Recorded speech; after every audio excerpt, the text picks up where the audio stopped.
Eu quero que você reserve um tempo depois deste programa e realmente mergulhe fundo e pense em como você se sente sobre si mesmo. Qual é a sua atitude em relação a si? Você está mantendo coisas contra si mesmo há muito tempo? Então, hoje é o dia de você começar de novo.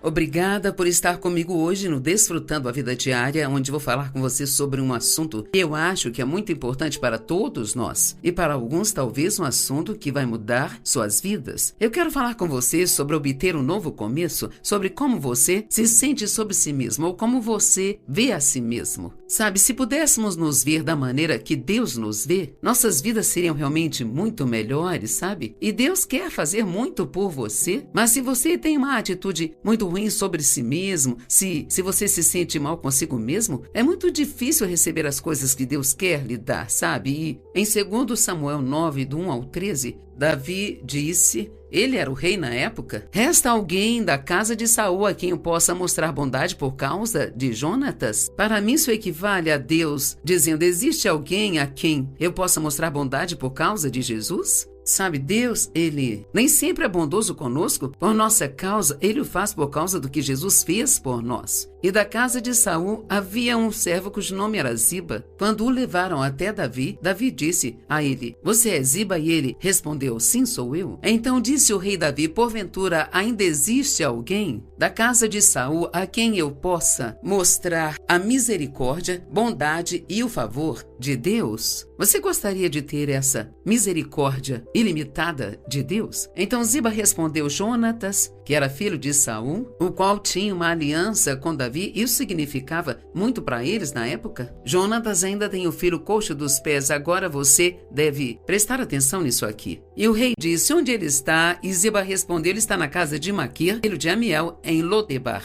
Então o rei Davi mandou trazê-lo daquela casa onde ele morava, e Mefibosete, filho de Jonatas, filho de Saul, foi a Davi, se inclinou e prostrou-se com o rosto em terra. E Davi disse, Mefibosete? E ele respondeu, eis aqui o teu servo. Davi disse a ele, não temas, certamente te mostrarei bondade por causa de Jonatas, teu pai, e te restituirei toda a terra que pertenceu a Saul, teu pai e teu avô, e comerás sempre à minha mesa. Agora ouça isso aqui. Então o aleijado curvou-se e disse, quem é o teu servo para que tu olhes para um cão morto como eu? Ele tinha uma imagem de cão morto, ele era o neto do rei anterior, o filho de Jonatas. Ele tinha um relacionamento de aliança com Davi e, com certeza, ele devia saber que ele tinha direitos e privilégios. Certamente você já ouviu ensinos da palavra de Deus sobre seus direitos e privilégios como crente em Cristo Jesus, sabe? Mas no caso dele, ele nunca tinha ido ao palácio para reivindicar nada. E era por causa da maneira como ele se sentia sobre si mesmo. É possível que existam muitos direitos e privilégios que são seus através do que Cristo fez por você, que você nunca reivindicou porque você acha que você não merece, porque você não se sente bem consigo mesmo. Eu quero que você reserve um tempo depois deste programa e realmente mergulhe fundo e pense em como você se sente sobre si mesmo. Qual é a sua atitude em relação a si? Você está mantendo coisas contra si mesmo há muito tempo? Então, hoje é o dia de você começar de novo. Então o rei Davi chamou Ziba, servo de Saul, e disse-lhe, dei ao neto de seu senhor tudo que pertencia a Saul e a toda a sua casa. E lavrarás a terra para ele, teus filhos e teus servos, e trarás os produtos para que teu senhor tenha o que comer. E Mefibosete, filho e neto de seu senhor, comerá sempre à minha mesa. Ora, Ziba tinha 15 filhos e 20 servos, e então Ziba disse ao rei, teu servo fará conforme tudo que o rei meu senhor ordenar. Então Mefibosete comeu à mesa do rei Davi, como um dos filhos do rei. É isso que Deus quer para você. Ele quer que você coma à mesa dele, por assim dizer, participando de todos os privilégios pelos quais Jesus morreu para que você tenha. Eu sinto hoje que muitos de vocês estão sobrevivendo sem muitas coisas que Deus amaria dar a você, mas você nem ousa pedir por causa da maneira como se sente sobre si mesmo. Sabe, nós sempre sentimos que não merecemos que Deus faça nada por nós, e é isso mesmo, não merecemos. Mas Jesus, Ele mereceu em nosso lugar. E quando nós vamos ao Pai em nome de Jesus, nós não estamos apresentando a Ele tudo o que somos, estamos apresentando a Ele tudo o que Jesus é. Agora ouça isso. os 2 últimos versos. Então Mefibosete tinha um filho pequeno, cujo nome era Mica, e todos os que moravam na casa de Ziba eram servos de Mefibosete. Assim, Mefibosete habitou em Jerusalém, pois comia continuamente a mesa do rei Davi, embora ele fosse coxo de ambos os pés. Agora veja o que aprendo com isso. É que ele comeu a mesa do rei, embora ele ainda tivesse falhas e fraquezas. E precisamos entender que sempre teremos falhas e fraquezas até sairmos deste corpo carnal aqui. E graças a Deus por Jesus, e graças a Deus que quando oramos e pedimos algo a Deus, nós oramos em nome de Jesus, não em nosso nome. Você sabia que nossas deficiências não limitam a Deus? Mas muitas vezes permitimos que nos limitem. Deus estava disposto, mas Mefibosete não estava. Como você se vê? Assim como nós nos vemos, nós somos vistos por outras pessoas. É interessante quando você pensa nisso, porque como se sente sobre si, você projeta essa imagem, quer você saiba que faz isso ou não. E então isso, bem, se você não tem confiança, você vai projetar isso, e então isso fará com que outras pessoas também não tenham confiança em você. E em Números 13, Moisés enviou 12 espias à terra de Canaã para espionar a terra e ver se ela era de fato uma terra tão boa quanto lhes havia sido dito. E quando eles voltaram, 10 dos espias disseram: nós vimos os gigantes, os filhos de Anak, que vêm dos gigantes. E ouça, e éramos aos nossos próprios olhos como gafanhotos, e assim éramos aos olhos deles também. Veja, há uma prova bíblica de que seja qual for a forma que nos vemos, é assim que as outras pessoas nos veem. Eles não acreditavam que poderiam derrotar os gigantes, e assim os gigantes já tinham uma vantagem sobre eles, porque você nunca vai além do que você acredita. 2 dos homens, Josué e Calebe, voltaram e disseram: somos capazes de vencê-los, subamos imediatamente e façamos isso. E esse é o tipo de espírito que Deus quer ver em nós. Ele quer que tenhamos atitude e não que procrastinemos. Ele quer que creiamos que Ele está sempre conosco e que literalmente podemos fazer todas as coisas por meio de Cristo, que é a nossa força. O que é que você enxerga para o seu futuro? É algo do qual tem medo, algo do qual você não é capaz, algo para o qual não tem vocação? Bem, talvez você não tenha, mas Deus tem. E assim você deve orar sobre isso e colocar sua confiança em Deus e não em si mesmo. Não olhe para trás, para os seus fracassos. Só porque falhamos em algo no passado, não significa que vamos falhar em tudo no futuro. Agora, tem outro homem na Bíblia que tinha o que a Bíblia chama de manco. E eu olho para isso novamente como uma fraqueza. Jacó, Abraão, Isaac e Jacó, um homem muito importante na Bíblia. Ele também era manco, mas você verá no final da história que, depois que ele lutou com Deus, mesmo que não merecesse as bênçãos, ele acabou recebendo de Deus.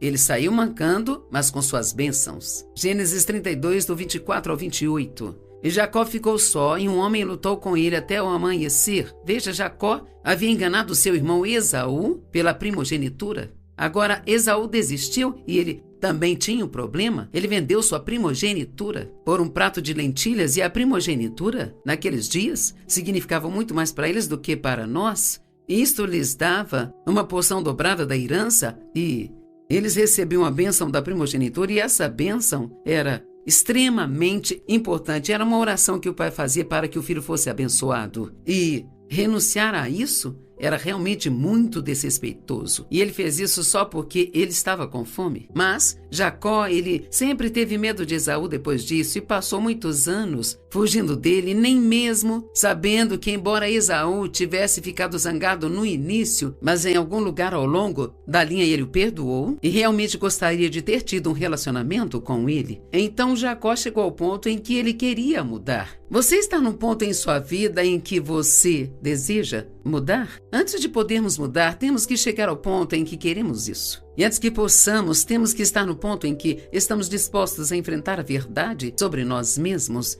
e não jogar a culpa dos nossos problemas nos outros, mas assumir a responsabilidade por nós mesmos. Eu fui abusada quando criança e joguei toda a culpa em cima disso por muito tempo. Até que Deus falou ao meu coração, é por isso que você é desse jeito, mas não deixe que isso seja uma desculpa para permanecer assim. Então deixe-me dizer, se você teve uma vida difícil, se coisas desleais e injustas aconteceram com você, sinto muito que você tenha passado pelo que passou, e eu sei que Deus odiou vê-lo passar por essa dor, mas Ele vai usar isso para um bom propósito em sua vida, se você permitir. Portanto, não use isso como desculpa para o seu mau comportamento. E quando o homem... Quem? O homem com H maiúsculo, que deveria ser Jesus ou seu anjo, o anjo do Senhor, quando ele viu que ele não prevaleceu contra Jacó, então ele tocou o nervo da sua coxa. E a coxa de Jacó ficou desarticulada enquanto lutava com o anjo e Jacó ficou manco. Então ele disse, deixe-me ir, pois o dia está raiando. Mas Jacó disse, não te deixarei ir até que declare uma bênção sobre mim.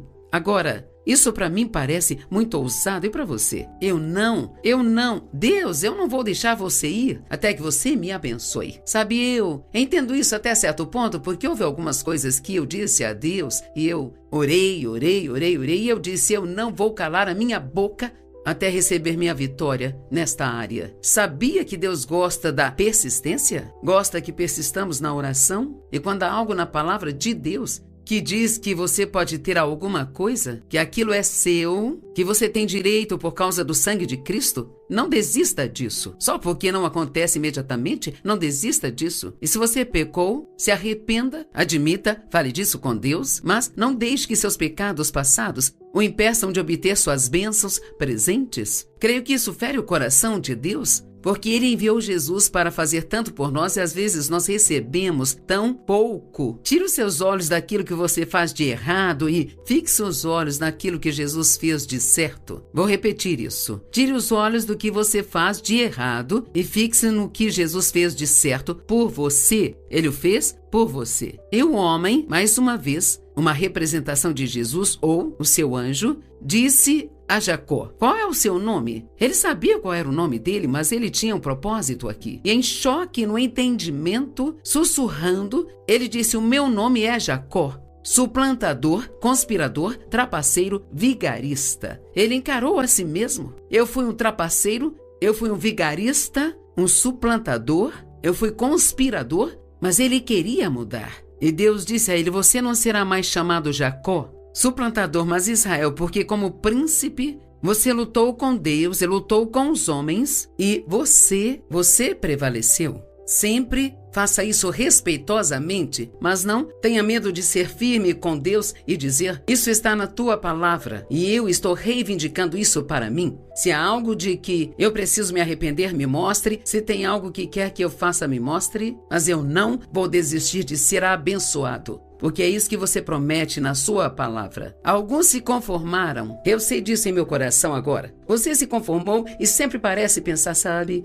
eu acho que eu não sou um desses que Deus vai abençoar. Não, agora ouça-me. Deus quer abençoar você. Ele quer abençoá-lo escandalosamente. Ele quer fazer mais por você do que você possa sequer imaginar. Mas você precisa começar a acreditar que Ele fará isso por você. Ainda que você seja manco, como Jacó, você ainda pode comer à mesa do rei. Jacó ficou mancando, mas ele saiu mancando com as suas bênçãos. Eu gosto disso. Ele tinha sido um homem errado, mas agora ele queria ser um homem correto. E agora ele ficaria cara a cara com Esaú. E ele enviou alguns homens à sua frente, com presentes, na verdade, subornos. Isso para tentar fazer as pazes com Esaú. E Esaú disse a ele, você é meu irmão e eu não preciso desses presentes. E o deixou saber que ele não estava bravo com Jacó e que ele queria ter um relacionamento com ele. Deus abençoa os marginalizados, os mancos, de acordo com a palavra de Deus. Ouça esse texto, esta é uma escritura maravilhosa, maravilhosa. Sofonias 3, 17 ao 19. O Senhor teu Deus está no meio de ti, poderoso. Veja, o Espírito Santo vive dentro de você. Você é a morada de Deus. Uau! Se você é um filho de Deus, se você entregou sua vida a Cristo, Ele enviou o Espírito dele para viver dentro de você. Ele é poderoso, um Salvador que salva. Ele se regozijará com alegria em você. Ele descansará em satisfação silenciosa. E em seu amor, Ele ficará em silêncio. Agora ouça.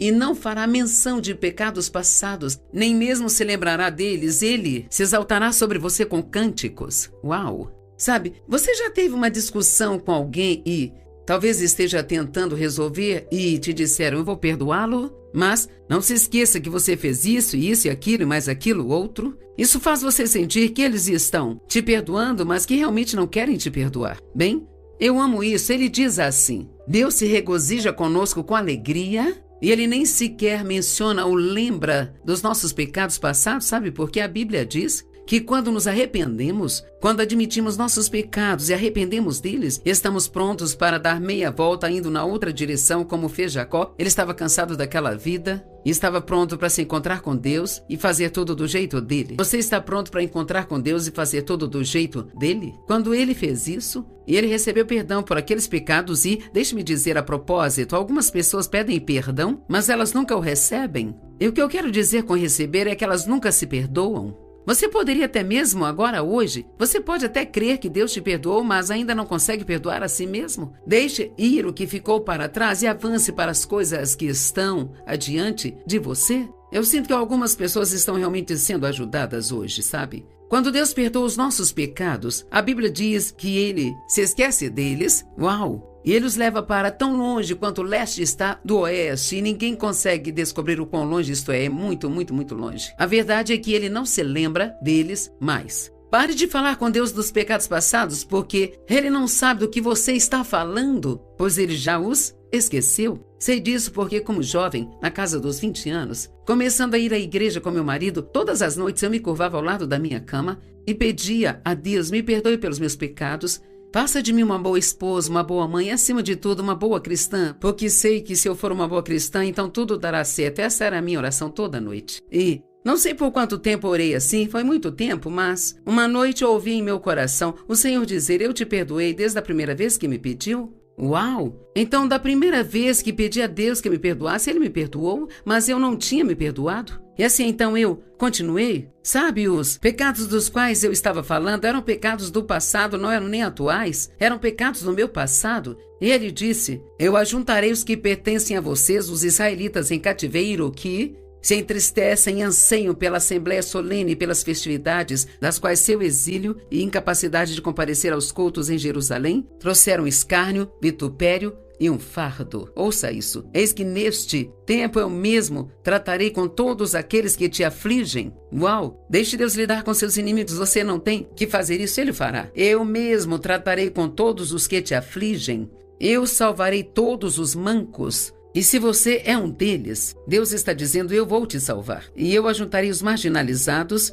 e eu mesmo farei deles um louvor e um nome em todos os lugares da sua vergonha. Isto é tão bom. Deus quer ajudar aqueles com necessidades especiais, quer ajudar os abandonados e os deixados, os esquecidos, os abusados, os rejeitados, os recusados. Ele quer ajudar qualquer um que tenha sido ferido. E você precisa se ver de uma forma totalmente nova. Você precisa se enxergar no que a Bíblia chama de em Cristo. Essas duas pequenas palavras, abre aspas, em Cristo. Isto faz toda a diferença do mundo. Sabe, eu não me apresento a Deus como Joyce, pelas minhas obras, pelo meu bom histórico. Eu me apresento a Deus em Cristo. Eu vou até Ele em nome de Jesus, apresentando a Ele tudo o que Jesus é. Jesus pegou todas as suas coisas ruins e Ele te deu todas as coisas boas dele. E tudo o que Ele está pedindo para fazer é acreditar. Talvez você nunca tenha acreditado no Senhor Jesus, talvez nunca tenha entregado sua vida a Ele, sabe? Temos um número na tela e amaríamos falar com você sobre isso. Se você não é cristão, mas quer ser um, se quer ter seus pecados perdoados, por que você não liga para esse número e fala com um de nossos operadores e diga que gostaria de saber mais sobre nascer de novo, gostaria de saber mais sobre a salvação? Não ponha sua confiança em quem você é, no que pode fazer, em como se parece, no que você trabalha, no cargo que você tem na empresa onde trabalha. Ponha sua confiança em Cristo. Filipenses 3,3 diz, porque nós cristãos somos a verdadeira circuncisão. Nós que adoramos a Deus em espírito e pelo Espírito de Deus. Nós os que exultamos e nos gloriamos em Cristo Jesus. E não colocamos nossa confiança ou dependência do que somos na carne e nos privilégios exteriores, nas vantagens físicas e nas aparências externas. Então deixe-me perguntar se você tem alguma confiança. Ou quando você tem confiança, onde você a coloca? O que faz você se sentir mais confiante é quando acha que está realmente bem? Ou é quando ganha um jogo, um esporte que está jogando? Não ponha sua confiança em nada que você faz. Coloque a sua confiança em quem você é em Cristo. Ele vive em você e através dele você pode fazer o que for necessário fazer. E ele é a sua força, a sua sabedoria. O Espírito Santo está em você para te guiar e te liderar. E mesmo que você tenha que mancar com suas bênçãos, você tem direito a todas as bênçãos pelas quais Jesus morreu para te dar. E eu pessoalmente não quero ver você ficar sem elas nem mais um minuto. Obrigada por estar conosco hoje e que este seja um ponto de virada em sua vida.